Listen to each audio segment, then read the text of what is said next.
Awesome. Yeah, Rick, love the movie. And I love the first Greenland as well. So I wanted to get started with what was it about this particular story that made you want to revisit these characters after? Because I think the first one came out near the end of 2020. So then, what was it about this story that you wanted to continue the story? It's funny because when I read the first script, I was like a heat-seeking missile to direct it. It just really struck a chord with me because it was really the epitome of the movies that I try to make. I try to make movies from the inside out. They're always personal stories, intimate stories within a world. And my job on this one, I felt was like, oh my God, I hope who's gonna hopefully to believe this comet part of it, like the disaster part of it, because the humans side of it was so beautifully written of what we would go through, and then to be in post production and suddenly realize a real tragedy is about to hit the entire world with COVID. We didn't know what the hell that was, and now you're releasing a disaster movie in the middle of a disaster itself, and the fact that it went number one around the world and no theaters in the US, so you're going into a streaming deal, but HBO really backed it in a significant way.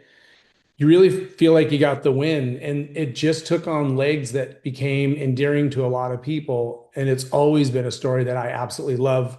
And every time I see it, on TV or I see a photo of it, I get a smile of it. And we started talking about possibly do we do a sequel, but not a sequel, but a fault, like what is the next chapter? And really what's the evolution of we didn't pull any punches. We told you we were going to wreck the earth, and we did. And then how would you rebuild from scratch and just play with that? And so we decided once we figured out what we really wanted the story to be and really about the evolution of the Garrity family so that you could watch us like in two-part chapters. It was really about following the exact same chronology. So yeah, it did come out in 2020. And because this came out basically at the end of 25, early 26, we wanted to pick you up 5 years later in the Garrity story. Yeah, and it's really fun to catch up with these characters because it is a very human story, like you described. And so it's like when you have what was the sort of the philosophy behind splitting up? Because we spend the whole first movie, they're trying to get to this bunker. Then within like the first 20 minutes, you're like, let's blow the bunker up. So what was kind of like, let's send them back on another journey, which is, has a different kind of conclusion. It was always the story within a story that I loved about the first movie. It was about this family that was in crisis. And that was my favorite part of the way the script was written is most of these movies, you're meeting everybody and they're perfectly fine and everybody's shiny and then the world goes array and then they're dealing with it. And this one was more like us, right? I mean, when the pandemic hit, we were all dealing with our own shit. And I love that the Garrity's were hanging on by a thread, of still becoming a family in one house. And then life or death hits them and they go on this journey and find out what really matters and they find forgiveness and they find atonement. It was really important that the second movie had the same thrust, that it was also a family that is in crisis again. They've refound their love, but we meet a father that is trying to pass his legacy on to the next generation and his son, trying to get them from a place of just surviving to living again, the way we did in the pandemic when we got and braved the new world, of viruses and all the things that scared us. And also doing what was, I think, evident of every single species since the beginning of time to survive, which is migrate. So we really wanted this feeling of journey and also having a family have to deal with their own internal drama and things that are going on in their own arc, as well as the bigger notion of how do you rebuild the earth? How do you start over and get back to living your life again? Yeah, absolutely. And Gerard Butler's obviously you've worked with him several times. What is about that working relationship with him that because he's so versatile, he can do anything you ask him to do. And I imagine like as a director, that's just an incredible kind of asset to have on your side. So it's like what's it like working with him and then asking him to kind of get to the emotional depths that this character require? Jerry's not afraid to be vulnerable on Mm. camera, and loves to play flawed characters because they represent us. We went through that whole period of everybody's heroes in movies were 10 feet tall and bulletproof and impervious to pain, and they're not us. They felt cardboard. And I love that Jerry's not cardboard. Jerry allows him to really be inserted in these type of sensitive stories that are dealing with all types of issues. Our first movie together, Angel Has Fallen, we made Mike Banning a pill popping Secret Service agent trying to outlast his own mortality and paying the price of it. And, here we meet him playing a guy that's trying to get back in the house and get ask for forgiveness, and we find out why it was adultery, things that you would never do with a hero. I love that he's confident that we can create empathy for these people and these heroes that again that we relate to and show them warts and all. Yeah. And then this film also has a expanded role for Nathan, Roman's character. What was it about like his because I didn't think about it, but in the first movie he's obviously younger and then he hasn't and suddenly he's not remembering a lot of the stuff he did as a kid. So it's like what was it kind of nailing that sort of emotional quotient of the movie and then getting that dynamic with Gerard's character. Yeah, it was interesting because my sons, I have twins, they were a little bit older than that, but I remember at that age range. And again, we wanted to chronologically follow the real world. So again, you're 5 years later, which means Nathan has been underground for half of his life. And Mm. so now he's in that weird state of a young adult.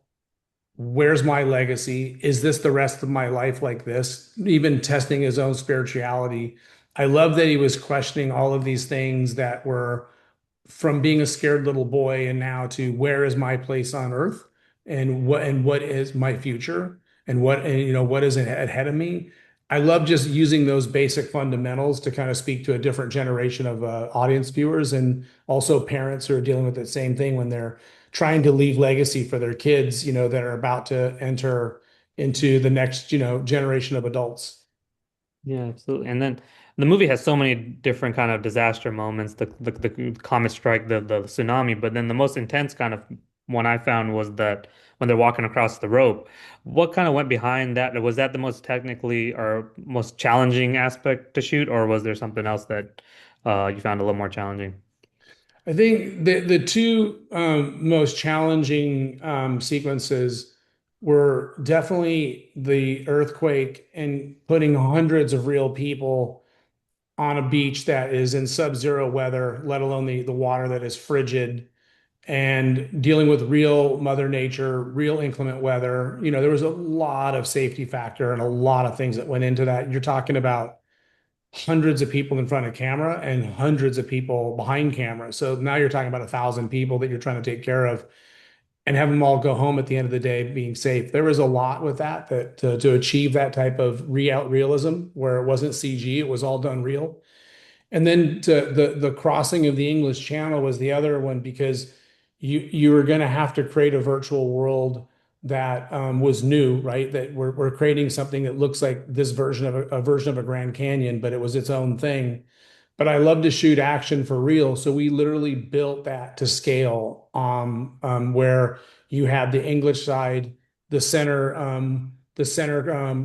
crux where you can like a piece of land in the middle of no man's land, and then you had the French side, and we built that entire thing to scale 30 feet off the ground, so that when the actors are up there, they're up there for real, and they're up there with real fear and real drama. So people falling off the ropes, Nathan nearly falling off, and his parents having to grab him. We did all that live action, so I'm not. It was a really interesting sequence to shoot where you're shooting stuff that is CG backgrounds and building out this world, but that the action that you're looking at is 100% authentic.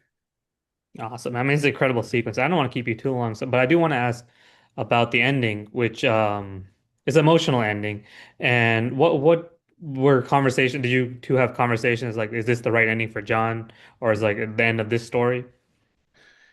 Yeah, it kind of organically took its place because the first movie again was about a family in crisis and then dealing with a world crisis, right? Real life or death.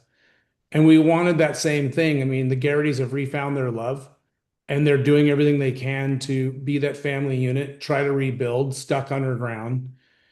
And then we wanted to play with that ticking clock of a man paying the price for going out there and trying to help keep everybody's alive and it dealing with his health in a detrimental way that has now created a faster ticking clock than he would like of mortality and only having so much time to not only get his family to a safer place, but also instill in his own son and his wife the legacy of the way forward and that rites of passage that we all want as parents. I love that it had a different kind of feel for that, and that again, the first movie, we didn't pull any punches. We told you we're going to wreck the earth, and we did. And we tell you about a man this time that is dealing with his own mortality, and we didn't want to pull any punches again. We wanted it to be real.